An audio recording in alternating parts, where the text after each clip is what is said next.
منطقة وأحد مشاريع استخراج الملح. معنا هنا الأخ علي أحد عمال استخراج الملح في هذا المشروع، والمتوقف أصلا بسبب الأزمات المتتالية وآخرها أزمة المشتقات النفطية. السلام عليكم أخ علي. عليك السلام ورحمة الله. كيف حالك؟ إن شاء الله بخير. الحمد لله بخير، كيف أحوالك؟ والحمد لله. طيب اليوم نريد نحن والمشاهدين أن تضعنا في صورة كيفية استخراج الملح أو مراحل استخراج هذا الملح ووصوله إلى منازلنا.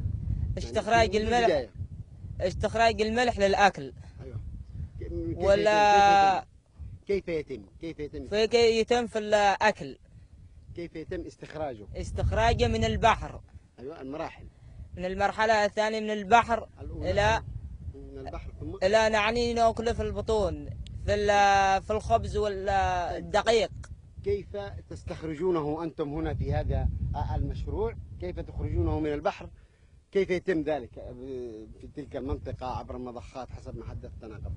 من المضخة يجي. المرحلة الأولى كيف؟ المرحلة الأولى من أين؟ من المضخة إلى المرحلة الثانية. إلى أين بالضبط تكون المرحلة الثانية؟ إلى الثالثة.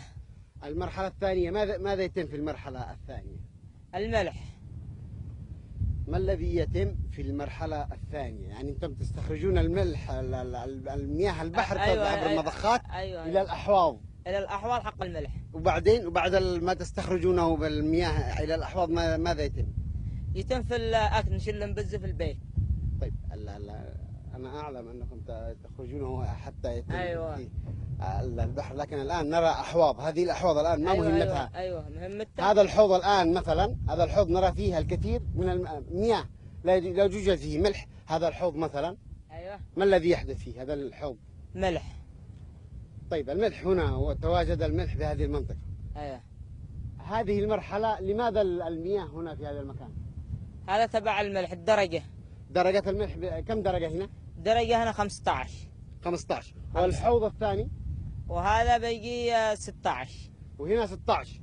كم يحتاج الملح؟ كم درجات يحتاج؟ يحتاج 15 19 20. لما نخرجه ملح كم؟ 15.